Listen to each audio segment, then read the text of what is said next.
Lectura de l'Evangeli segons Sant Mateu. Quan eren prop de Jerusalem, arribaren a Betfagé, a la muntanya de les Oliveres. Allà Jesús envià 2 deixebles amb aquest encàrrec. Aneu al poble d'aquí al davant i trobareu tot seguit una somera fermada amb el seu pollí. Desligueu-la i porteu-me'ls.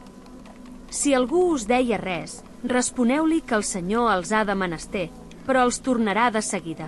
Tot això va succeir perquè es complís el que el Senyor havia anunciat pel profeta. Digueu a la ciutat de Sió: mira, el teu rei fa humilment la seva entrada, muntat en una somera, en un pollí, fill d'un animal de càrrega. Els deixebles hi anaren, feren el que Jesús els havia manat, portaren la somera i el pollí, els guarniren amb els seus mantells, i ell hi pujà.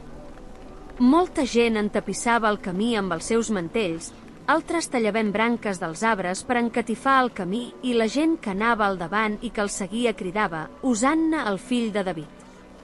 Beneït el qui ve en nom del Senyor. Hosanna a dalt del cel. Quan hagué entrat a Jerusalem, s'agità tota la ciutat. Molts preguntaven: qui és aquest? La gent que anava amb ell responia: és el profeta Jesús, de Natzaret de Galilea.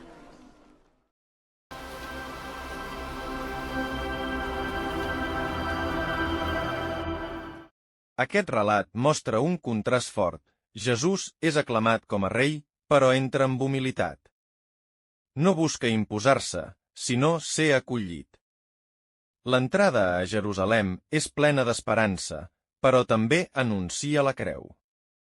El mateix poble que aclama pot canviar ràpidament. La fe autèntica no és només entusiasme momentani, sinó fidelitat. Jesús entra com a rei, però un rei que salvarà donant la vida. La pregunta continua oberta: qui és aquest, per a mi?